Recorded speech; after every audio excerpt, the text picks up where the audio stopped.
नमस्कार सभी साथियों को। जय हिंद, वंदे मातरम। कैसे हैं आप सभी लोग? हम उम्मीद करते हैं कि आप लोग बहुत ही अच्छे होंगे। आप सभी आ चुके हो दीपक लक्ष्य अब यूट्यूब चैनल के ऊपर। आपका हार्दिक स्वागत, वंदन और अभिनंदन है। हम आपके मध्य में हिंदी साहित्य इतिहास के महत्वपूर्ण प्रश्नों की श्रृंखला को लेकर उपस्थित हो चुके हैं, जो आपके लिए KVS, NBS, EMRS, D triple SSB, UP TGT, PGT, GIC, GDC सभी भारतवर्ष की प्रतियोगी परीक्षाओं में कारगर साबित होंगे। सेशन को आप सभी लोग एक बार लाइक, कमेंट कर शेयर कर दीजिए। चैनल के ऊपर पहली बार आए हैं तो सब्सक्राइब करिए, बेल आइकन दबाइए, जिससे आपको भी महत्वपूर्ण ऐसी ही कक्षाओं का नोटिफिकेशन मिलता रहेगा। तो चलिए हम शुरुआत करते हैं पहले प्रश्न के साथ में। और मोस्ट इम्पॉर्टेंट प्रश्न आप सभी लोगों के सामने है। संस्कृत और सौंदर्य निबंध मूलतः निम्न में से किस रचनाकार पर आधारित है? हजारी प्रसाद द्विवेदी, विद्यानिवास मिश्र, रामदरस मिश्र, विवेकी राय। संस्कृत और सौंदर्य ये निबंध जो है किस रचनाकार के ऊपर आधारित है? तो आप लोगों का सही जवाब क्या होगा? विकल्प ए, आचार्य हजारी प्रसाद जी के ऊपर आधारित ये निबंध है संस्कृत और सौंदर्य। फिर संस्कृत और सौंदर्य ये निबंध है किसका? तो इसको लिखा है डॉक्टर नामवर सिंह जी ने, जो कि आचार्य हजारी प्रसाद द्विवेदी के ऊपर आधारित है। और वस्तुतः इस निबंध में अशोक के फूल, विचार और वितर्क, विचार प्रवाह, इन सभी निबंध संग्रहों की चर्चा की गई है। फिर अशोक के फूल केवल एक फूल की कहानी नहीं, इसमें कहा गया है इस निबंध में, अशोक के फूल केवल एक फूल की कहानी नहीं, भारतीय संस्कृत का एक अध्याय है। फिर इस निबंध में कालिदास, दिनकर, रविंद्रनाथ टैगोर, अज्ञेय, डॉक्टर गोविंद चंद्र पांडे का भी जिक्र किया गया है। किस निबंध में? संस्कृत और सौंदर्य निबंध में। फिर उसके बाद में अगला प्रश्न आप सभी के सामने है। सूची 1 का मिलान सूची 2 से करना है। काव्य चिंतक हैं और उनका समय। तो सबसे पहले हैं जयदेव जी। जयदेव जी का समय क्या है? 13वीं शताब्दी। विश्वनाथ जी हैं, विश्वनाथ का समय क्या है? 14वीं शताब्दी। धनंजय जी हैं, धनंजय का समय क्या है? तो इनका समय है जो है 10वीं शताब्दी। और हेमचंद्र जी का समय है 12वीं शताब्दी। यानी जयदेव जी 13वीं शताब्दी, विश्वनाथ जी 14वीं शताब्दी, धनंजय जी 10वीं शताब्दी, हेमचंद्र जी 12वीं शताब्दी। आपका सही मिलान हुआ। और कूट आपका कौन सा सही होगा हम लोग आगे देखते हैं। विकल्प डी सही उत्तर होगा आप लोगों का। फिर कुछ विद्वान हेमचंद्र को 11वीं शताब्दी का बताते हैं। सिद्धांत हेम, शब्दानुशासन, देशी नाम माला, कुमारपाल चरित इनकी प्रमुख रचनाएं हैं। किसकी? हेमचंद्र की। और हेमचंद्र को प्राकृत का पाणिन कहा जाता है। मोस्ट इंपॉर्टेंट ये प्रश्न है आपके लिए, ध्यान में रखना है। आगे बढ़ते हैं हम सभी। फिर अन्य प्रमुख आचार्यों के समय को हम लोग जान लेते हैं। भामह का समय 6वीं शताब्दी, दंडी का समय 7वीं शताब्दी, वामन का समय 8वीं शताब्दी, आनंदवर्धन का समय 9वीं शताब्दी, कुंतक का समय 10वीं 11वीं शताब्दी, मम्मट का समय 11वीं शताब्दी है। उसके बाद में फिर अगला प्रश्न आप सभी के सामने है। क्या पूछा जा रहा है? पुष्टि मार्गियों की मान्यताएं निम्नवत हैं। देखते हैं पुष्टि मार्ग क्या क्या चीज़ों को मानता है। तो सबसे पहले है भगवान के अनुग्रह पर भरोसा करते हैं। ये बात तो बिल्कुल ठीक है। उसके बाद में स्वर्ग प्राप्ति में विश्वास नहीं रखते हैं। तो ये क्या है? बात गलत है, ये सही है। और नित्य लीला में प्रवेश का विश्वास बना रहता है। ये भी बिल्कुल सही है। नित्य लीला में प्रवेश का विश्वास पुष्टि मार्गियों में बना रहता है। फिर प्रवाह जीव सांसारिक सुखों की प्राप्ति में लगे रहते हैं। ये भी बात सही है। विधि निषेधों का पालन नहीं करते हैं, ये गलत है। तो सही आपका कौन सा है? ए, सी और डी। ए, सी, डी किस में है? विकल्प सी में, और यही आपका सही जवाब होगा। आगे बढ़ेंगे हम सभी लोग। पुष्टि मार्ग के प्रवर्तक कौन है? वल्लभाचार्य जी हैं। कौन है पुष्टि मार्ग के प्रवर्तक? वल्लभाचार्य जी हैं। ये महत्वपूर्ण प्रश्न है, आपके लिए पूछा गया है काफी बार। इसका अर्थ क्या है? ईश्वर भगवान का अनुग्रह या भगवान की कृपा। इससे रागानुगा भक्त भी कहा गया है। किसे? इस पुष्टि मार्ग को जो है रागानुगा भक्त भी कहा गया है। इसके दो भाग हैं, एक है काम रूपा, दूसरा है संबंध रूपा। इस पुष्टि मार्गी भक्ति में जीव के 3 प्रकार माने गए हैं। कितने? 3 प्रकार। पुष्टि मार्गी जीव, मर्यादा जीव और प्रवाह जीव। ये सभी चीजें बड़ी ही महत्वपूर्ण है, यहाँ से प्रश्न जो है लगातार पूछे जा रहे हैं। उसके बाद में अगला प्रश्न आप सभी के सामने है, हवन उपन्यास निम्न में से किसकी कृति है? और ये भी बड़ा ही इंपॉर्टेंट प्रश्न आप लोगों के लिए है। उषा राजे सक्सेना, सुमन बेदी, दिव्या माथुर, उषा प्रियमदा। हवन उपन्यास इनमें से जो है किसकी कृति है? तो आपका सही जवाब क्या होगा? विकल्प बी, यानी जो है सुषुम बेदी का उपन्यास है हवन। फिर उसके बाद में सुषुम बेदी पंजाब मूल की जो है कोलंबिया विश्वविद्यालय में हिंदी की प्राध्यापक हैं। यानी सुषुम बेदी जो हैं पंजाब मूल की निवासी और कोलंबिया विश्वविद्यालय में हिंदी की प्राध्यापक हैं। हवन, लौटना, कतरा दर कतरा, इतर, गाथा अमरवेल की, नवाभूम की रसकथा, मैंने नाता तोड़ा, पानी केरा, बुदबुदा इनके प्रसिद्ध उपन्यास हैं। फिर चिड़िया और चील, सड़क की लय और अन्य कहानियाँ, तीसरी आँख, यादगारी कहानियाँ, ये क्या हैं? इनके कहानी संग्रह हैं। उसके बाद में शब्दों की खिड़कियाँ, इतिहास से बातचीत, क्या है? शब्दों की खिड़कियाँ, इतिहास से बातचीत इनके काव्य संग्रह हैं। हिंदी भाषा का भूमंडलीकरण, मोर्चे इनके उपन्यास हैं। आरोह अवरोह, वाटर, कारा, बलबस, ये जो है इनकी अन्य प्रमुख रचनाएं मानी गई हैं। फिर हम लोग आगे बढ़ते हैं। उषा राजे सक्सेना, उषा राजे सक्सेना ये क्या है? सब प्रवासी भारतीय महिला साहित्यकार हैं। उषा राजे सक्सेना यूनाइटेड किंगडम यानी यूके में हैं, रहती हैं, काम करती, मूल रूप से गोरखपुर उत्तर प्रदेश की हैं। दिव्या माथुर ये भी जो है यूनाइटेड किंगडम में है और दिल्ली की मूल निवासी है। उषा प्रियमदा अमेरिका में है, जो कानपुर की मूल निवासी है। माया भारती ये नॉर्वे में है और श्रद्धा जैन ये सिंगापुर में है। ये सभी प्रवासी महिला साहित्यकार हैं। फिर जो है अगला प्रश्न आपके सामने है, निम्नलिखित में से किस व्याख्याकार ने अरस्तु के अनुकरण सिद्धांत की व्याख्या करते हुए लिखा है, यह सादृश्य विधान अथवा मूल का पुनरुत्पादन है, सांकेतिक उल्लेखन नहीं?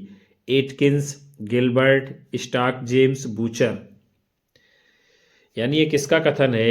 अरस्तु के अनुकरण सिद्धांत की व्याख्या करते हुए लिखा है, यह सादृश्य विधान अथवा मूल का पुनरुत्पादन है, सांकेतिक उल्लेखन नहीं है।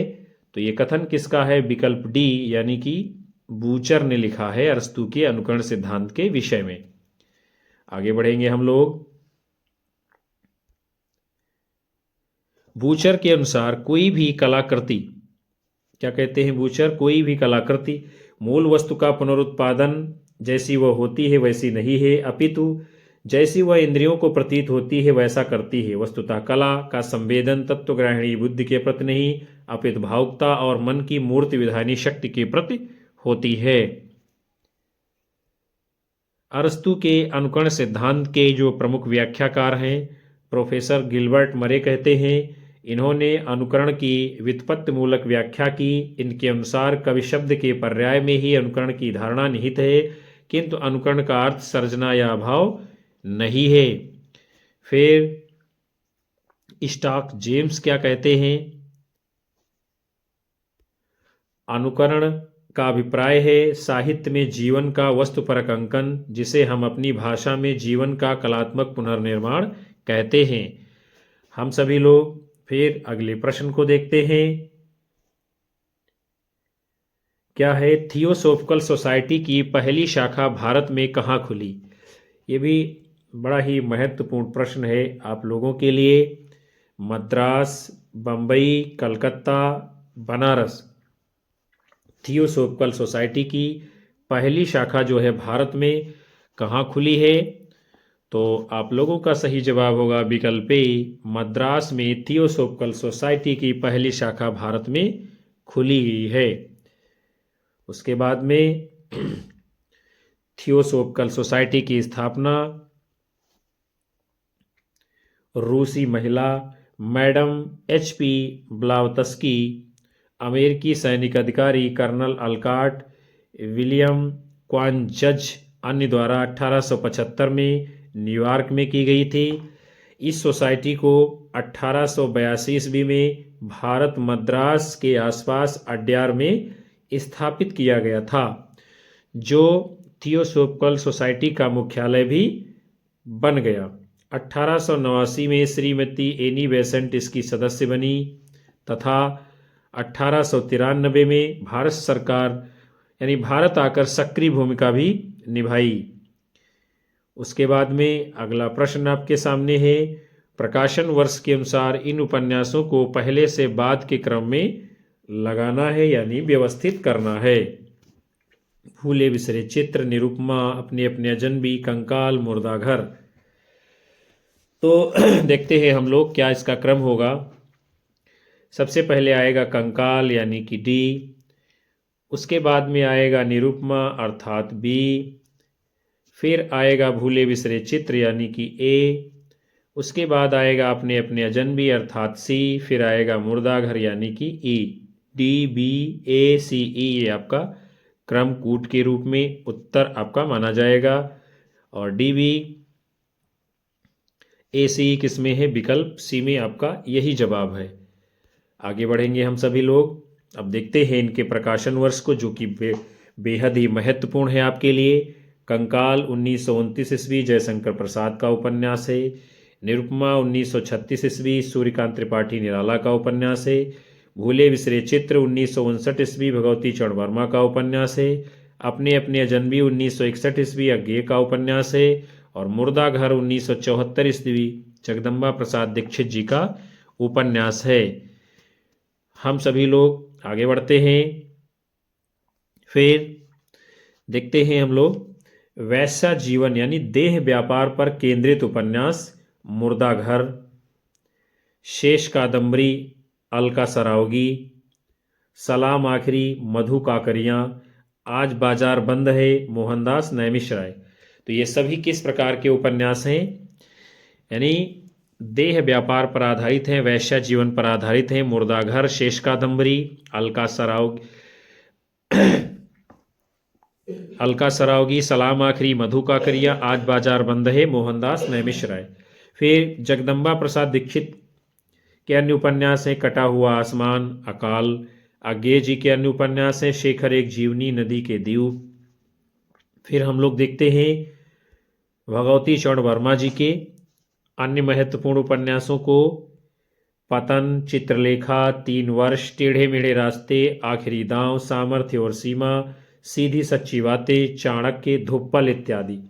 सूर्यकांत त्रिपाठी निराला के अन्य उपन्यास हैं अप्सरा, अलका, प्रभावती, काले कारनामे, चोटी की पकड़।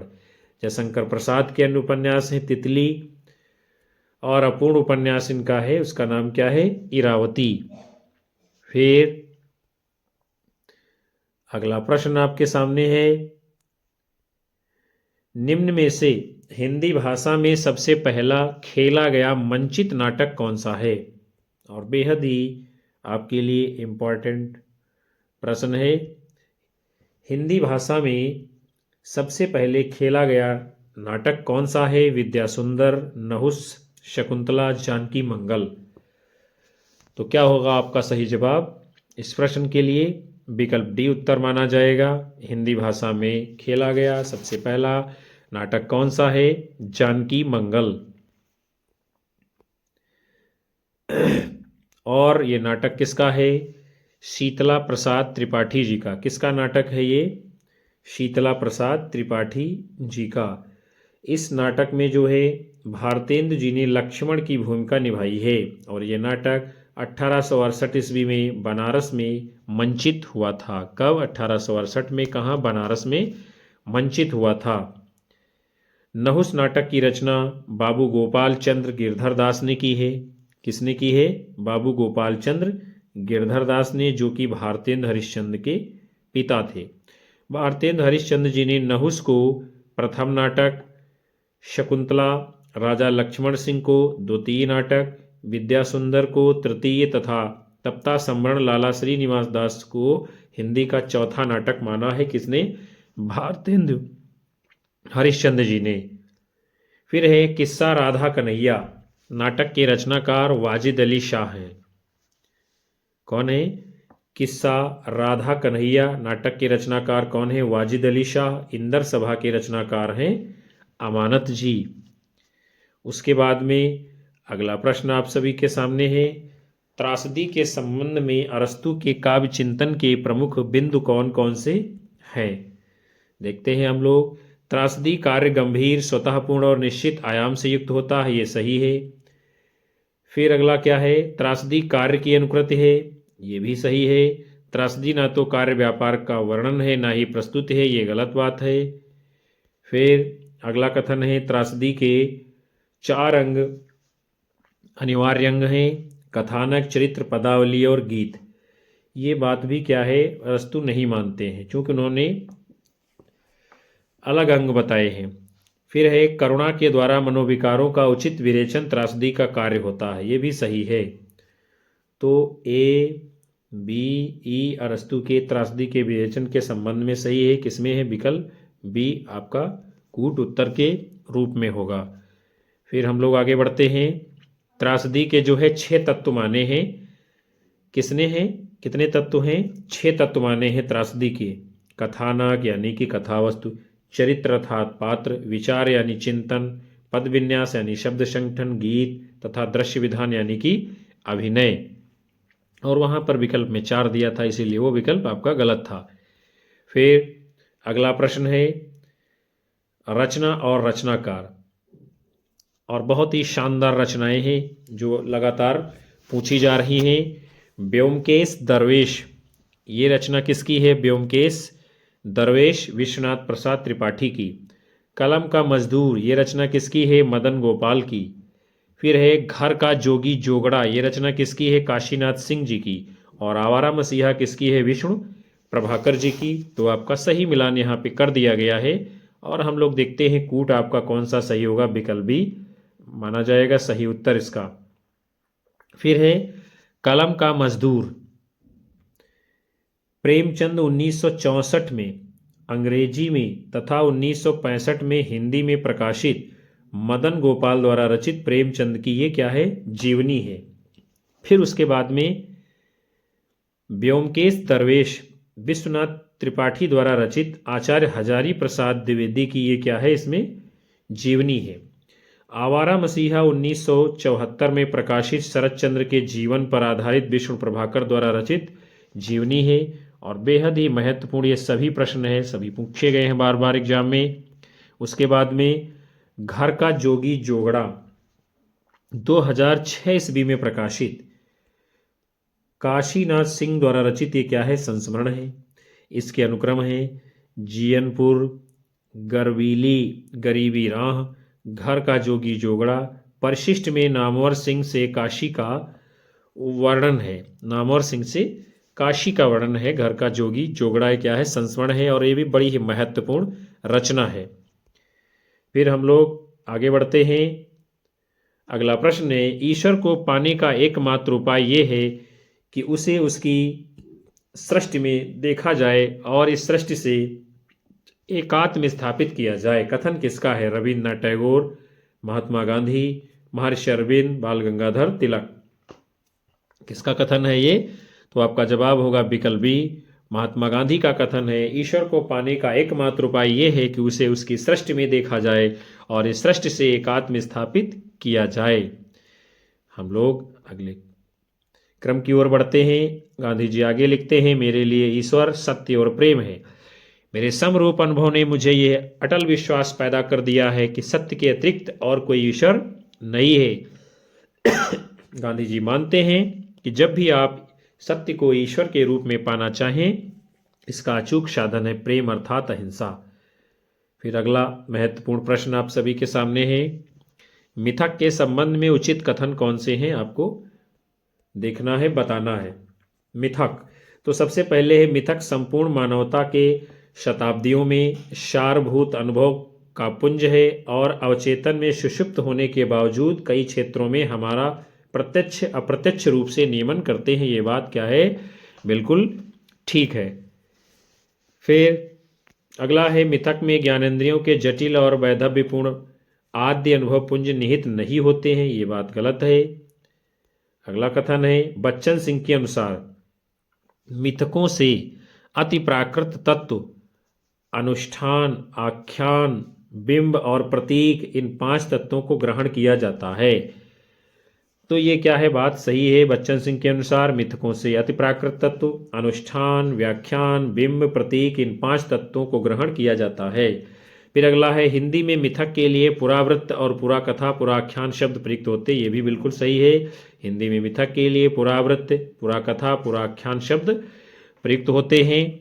और अगला है, समाजशास्त्रियों के अनुसार मिथक सामाजिक व्यवस्था के संरक्षण तथा संचालन के लिए नहीं गढ़े जाते हैं। ये क्या है, गलत है। तो कूट के रूप में जो सही जवाब आपका है विकल्प सी, ए, सी और डी, ये 3 बातें सही है मिथक के संदर्भ में। आगे बढ़ते हैं हम सभी लोग। फिर पिता के बारे में उपयुक्त कथन कौन से हैं। पिता क्या है, ये कहानी है, किसकी है, ज्ञानरंजन जी की। उसके बारे में सही बातें कौन सी हैं हम लोग देखते हैं। उन्हें आधुनिक सुख सुविधाओं की चाहत नहीं थी। तो ये क्या है, बात बिल्कुल ठीक है। वे पैसे जमा कर रखने में यकीन नहीं रखते थे। ये बात गलत है। अगला है, वे दूसरों द्वारा लाई हुई चीज़ों की श्रेष्ठता से प्रभावित नहीं होते थे। ये बात ठीक है। अगला है, वे 35 वर्षों तक अखंड केवल रामायण और गीता पढ़ते रहे। ये भी बिल्कुल सही है। 35 वर्षों तक केवल रामायण और गीता अखंड रूप से पढ़ते रहे हैं। वे बाजार से स्वयं खरीद कर लाए गए बिस्किट और फल उन्हें पसंद थे। ये बात क्या है, गलत है। तो उन्हें सुख सुविधाओं की चाहत नहीं थी और दूसरे के द्वारा लाई गई चीज़ों से प्रभावित नहीं होते थे और 35 वर्ष तक अखंड रामायण गीता का पाठ करते रहे। ये 3 बातें सही हैं। कौन सी, ए, सी और डी। हम लोग देखते हैं अब कूट कौन सा उत्तर के रूप में है। वो है आपका विकल्प ए। इसी में ए, सी, डी दिया गया है। पिता कहानी किसकी है, ज्ञानरंजन की, आपको अभी हमने ऊपर बताया। फिर पिता कहानी के संदर्भ में स्थान का जिक्र है घनश्याम नगर। इसमें है घनश्याम नगर। पात्र हैं दादा भाई, कप्तान भाई। कुल्लू के सेब व दिल्ली इम्पोरियम की धोतियों का जिक्र है। इसमें कुल्लू के सेब, दिल्ली इम्पोरियम की धोतियों का जिक्र है। पिता लंबे समय से केवल 2 ही ग्रंथ पढ़ते आ रहे हैं, यंत्रवत जो है, नियमोत केवल रामायण और गीता। कलकत्ते के हॉल एंडरसन के सिलेकोट का भी जिक्र इसमें किया गया है। फिर अगला प्रश्न आप सभी के सामने, नीचे 2 कथन दिए गए हैं और देखना है हमें कौन सा सही है कौन सा गलत है। यानी कथन और कारण दिया गया है यहां पर। चलिए सबसे पहले हम कथन को देखते हैं। आचार्य हजारी प्रसाद द्विवेदी के अनुसार नाखूनों का बढ़ना मनुष्य की उस अंध सहजात वृत्ति का परिणाम है जो उसके जीवन में सफलता ले आना चाहती है। उसको काट देना उस स्वनिर्धारित आत्मबंधन का फल है जो उसे चरितार्थ की ओर ले जाता है। तो ये क्या है, बात सही है। अगले फिर हम कारण को देखते हैं। कारण क्या है इसमें दिया गया है। आचार्य हजारी प्रसाद द्विवेदी को संदेह है कि शायद ही ऐसा दिन आएगा जब मनुष्य अपनी आसुरी वृत्तियों का परित्याग कर देगा और समस्त संसार हिंसा, घृणा और छीना झपटी के विषाक्त वातावरण से मुक्त हो जाएगा। तो ये क्या है, बात सही नहीं है, अर्थात कथन एक ही सही है और दूसरा गलत है। तो किसमें होगा, विकल्प सी, ए सही और सही नहीं है। आचार्य हजारी प्रसाद द्विवेदी का निबंध है नाखून क्यों बढ़ते हैं। तो वहाँ से ये कथन लिया गया है। फिर अगले प्रश्न को हम लोग देखते हैं। रचनाओं के प्रथम प्रकाशन वर्ष की दृष्टि से पहले से बाद के क्रम में लगाना है। क्या है? सब कुछ होना बचा रहेगा, मगध, अपनी केवलधार, चांद की वर्तनी, अकाल में सारस। तो इसका सही क्रम कौन सा आएगा ये जो है बताना है। तो सबसे पहले जो रचना आएगी विकल्प सी यानी अपनी केवलधार। फिर कौन सी आएगी? मगध यानी कि बी। फिर उसके बाद में कौन सी आएगी? अकाल में सारस यानी कि ई।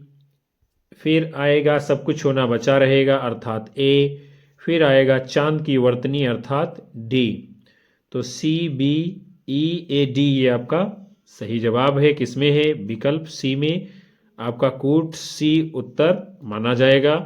हम लोग आगे देखते हैं ये रचनाएं हैं किसकी और इनका प्रकाशन कब हुआ है। और सभी रचनाएं बहुत ही महत्वपूर्ण हैं, समसामयिक हैं सभी लगभग।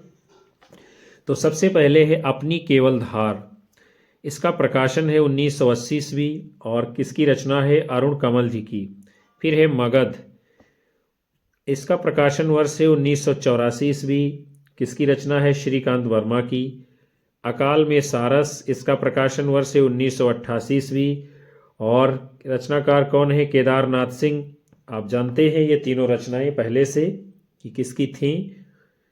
फिर है सब कुछ होना बचा रहेगा, प्रकाशन वर्ष है 1992 ईस्वी, विनोद कुमार शुक्ल की रचना है सब कुछ होना बचा रहेगा। फिर है चांद की वर्तनी, इसका प्रकाशन वर्ष है 2006 ईस्वी और किसकी रचना है?